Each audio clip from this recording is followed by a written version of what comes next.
I watched Trump's speech for Charlie Kirk's Presidential Medal of Freedom ceremony, so you don't have to, and here's my overview, and I promise you some of the things he says are actually new here. All right, the craziest thing he said is that receiving the Presidential Medal of Freedom is a better milestone than Charlie Kirk making it to his 32nd birthday. Just saying. All right, let's get into the meat of it. He somehow mentioned Kamala Harris twice and Biden once, somehow, while he's doing a thing for Charlie Kirk. But again, whatever, right?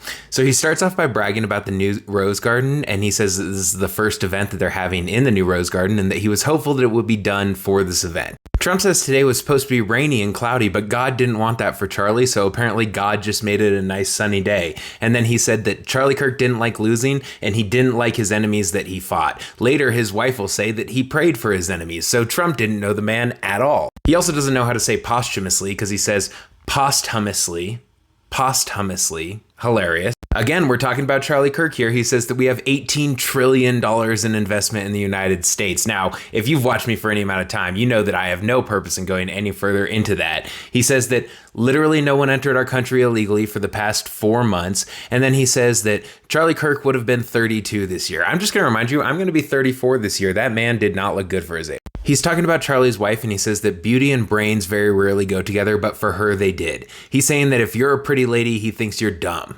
He only talks about Charlie for a couple minutes in this whole thing, but he does congratulate J.D. Vance for doing a great job handling George Slopadopoulos.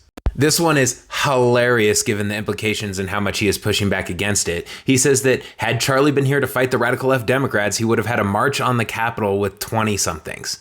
Does he forget that we all are still a little concerned about the insurrection he threw? He says he has no idea why Charlie Kirk liked him, and in fact he said, what the hell was he thinking? And then he spent a few minutes bragging about winning every swing state, winning the Electoral College. He tries to give the stat about winning way more counties than the Democrats won, which again is just a complete misunderstanding of how elections work. But he says, we have districts and councils, and we would have won all of the districts if it was counted fairly. So he's claiming that 2024 was rigged, in addition to 2020 being rigged. He doesn't know the word county, and he doesn't understand that counties have different sizes. It's hilariously incompetent. And also, did I mention this is supposed to be about Charlie Kirk? Trump says he doesn't know if he's going to make it to heaven, but he's sure Charlie Kirk is there, and he's sure he's looking down on us. He also calls him a martyr on 3 separate occasions. He also says that Democrats have the devil's ideology, and that Democrats are the ones who are violent. He mentions his own assassination attempt because of course he would. And then he says that Charlie told him, I can't believe you made the turn when you did and saved yourself.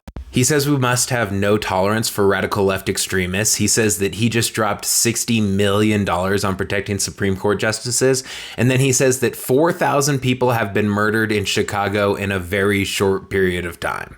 No, he doesn't mention what that time frame is, but I looked it up and it would be somewhere in the 6 to 8 year range, depending on different estimates for how many murders took place in the city. He starts talking about how safe DC is again, because again, we're talking about Charlie Kirk here. And then sirens, you can start hearing them in the background. And he says, he acknowledges the sirens and he says they either got the bad guy or they're going to stop him. And he says before what he did in DC, there were no sirens in DC.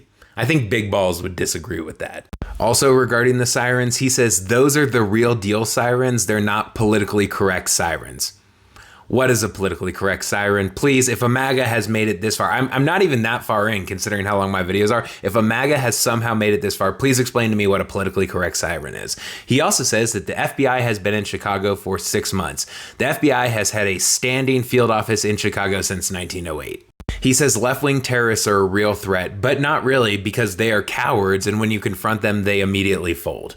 So again, your enemy is both extremely strong and extremely weak at the same time, a core tenet of fascism. He complains again that the signs that are being made by the radical left terrorists are so good that they have to be made by anarchists, which doesn't make any sense. He says that he personally released the water into LA from the Pacific Northwest, and he also personally got the Olympics to LA. And then he says that very few people are qualified for the Presidential Medal of Freedom, even though I will remind you, he's given it to Tiger Woods, Rush Limbaugh, Rudy Giuliani. You know, they're turning the frogs gay is apparently enough qualification.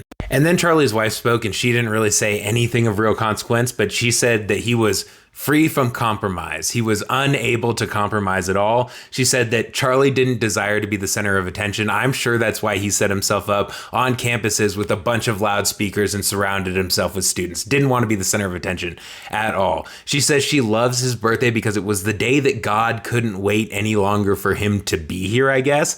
And then she says, I swear to God this is true, that this is the best birthday present he could have ever gotten. That was it. Hope you enjoyed.